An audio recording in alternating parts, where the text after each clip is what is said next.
मी प्रकाश मिरगे, प्रदेश उपाध्यक्ष धोबी समाज। 2004ला आम्ही महाराष्ट्रामध्ये मुंबईला धरणे आंदोलन केलं होतं। त्यावेळेस तत्कालीन मुख्यमंत्री विलासराव देशमुख होते आणि आमच्या आंदोलनाला न्याय म्हणून त्यांनी शासनाची एक दशरथ भांडे कमिटी केलेली होती आणि त्या कमिटीचा अहवाल शासनाकडे दिला, पण तो अहवाल आहे तसा केंद्राकडे पाठवला नाही।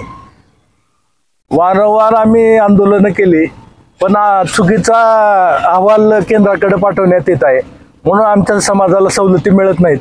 म्हणून आता ही शेवटचा निर्वाणीचा इशारा देण्यासाठी आम्ही आज कलेक्टर ऑफिसला इथं निवेदन देण्यासाठी आलोय आणि 10 नोव्हेंबरला आमचं नागपूर येथे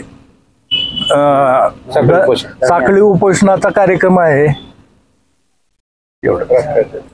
राष्ट्रीय अध्यक्ष बालाजीराव शिंदे यांच्या नेतृत्वाखाली। नमस्कार, मी गणपतराव विठ्ठलराव तेलंगे। आज जिल्हाधिकारी कचेरीवर आम्ही निवेदन देण्यासाठी महाराष्ट्रामध्ये धोबी समाज हा अनुसूचित जातीमध्ये पूर्वी होता, परंतु नंतर हा ओबीसी मध्ये गेलेला आहे। आमची पूर्ववर्त मागणी आहे की आम्हाला अनुसूचित जातीच्या सवलती मिळाव्यात।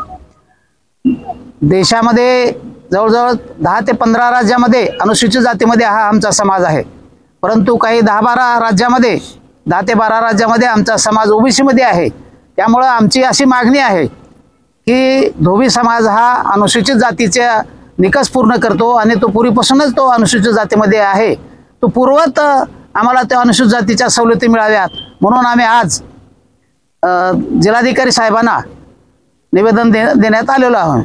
आणि त्याचबरोबर सर्वोच्च न्यायालयाचे न्यायमूर्ती याच्यावर जो हल्ला झालेला आहे त्या निमित्तानं त्यांचा निषेध म्हणून आम्ही हे दोन्ही निवेदन आज आम्ही जिल्हाधिकारी माननीय जिल्हाधिकारी साहेबांना देण्यासाठी उपस्थित झालेलो आहोत।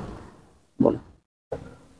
रंगनाथ बसवंतराव गोडके, मी जिल्हाध्यक्ष लातूर।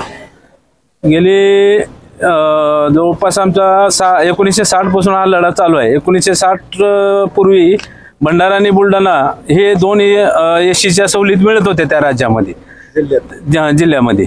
तर ह्याच्यानंतर आता ते कशानं काढले की कानी काढून टाकल्यामुळे आम्हाला महाराष्ट्रामध्ये ती सवलती सगळ्या बंद झाल्या। इतर 17 राज्यामध्ये ह्या सवलती आहेत, पण महाराष्ट्रामध्ये नाही।